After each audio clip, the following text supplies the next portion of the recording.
He spent 23 years behind bars and spent even longer than that fighting a legal battle against the justice system. Tonight, this Brooklyn man is finally free.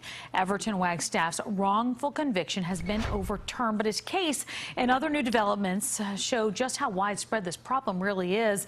In a broadcast exclusive tonight, Wagstaff sat down with Pix 11's James Ford for tonight's cover story. Everton Wagstaff was a happy 24-year-old who'd had a few minor brushes with the law when his law enforcement encounters became extremely serious. I'm here with you today. If I was sitting there just waiting for something to happen, guess what? Nothing would have happened. The 47-year-old talks about how he ended up being convicted of the New Year's Day 1992 kidnapping and murder of 16-year-old Jennifer Negron in Brooklyn. Wagstaff and another man who he didn't know, Reginald Connor, were both convicted for the girl's brutal killing. I didn't harm this girl. Pix 11's Mary Murphy first introduced you to Wagstaff in prison 7 years ago. His case for exoneration is a remarkable story in itself. He was illiterate, and while in prison, taught himself how to read and write so well, he investigated his own case, proving that detectives had randomly targeted him and co-defendant Connor.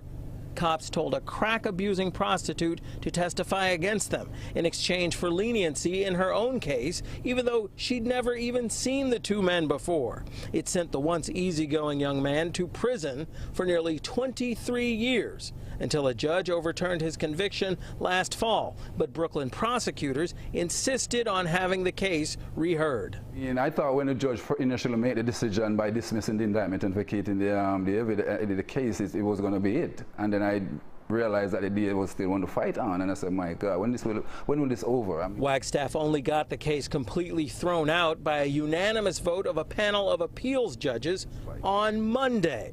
The move finally cleared him and Connor, who had taken a plea deal a decade ago.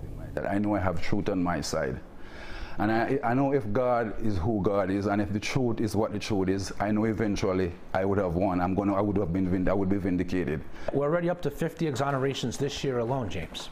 Jeffrey Deskovic is one of the country's foremost advocates against wrongful convictions like Wagstaff's and his own. He'd served 16 years for the rape and murder of Angela Correa, which DNA later proved was committed by someone else, a serial rapist. Deskovic says that there are so many ways innocent people are convicted of crimes that it's the core of a new TV show he does once a week. No one should be convicted based only on an informant without some other piece of information. We need to have better identification procedures. We need to videotape interrogations. We need to have a better system of public defense. We need to preserve evidence so that if DNA is even an option to be utilized, which is only 5 to 12%, that it hasn't literally been trashed. And Wagstaff is living proof of the problem and what it takes to overcome it. Sacrifice is necessary, and the truth needs that more than anything else.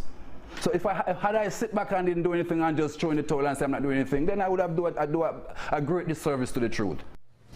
And he's now devoting his life to public service, doing a lot of work with Habitat for Humanity and with youth groups, and now dedicating himself to trying to get a fellow prisoner, Carlton Sterling, exonerated, who he says it is a similar case to his, where Carlton Sterling is innocent.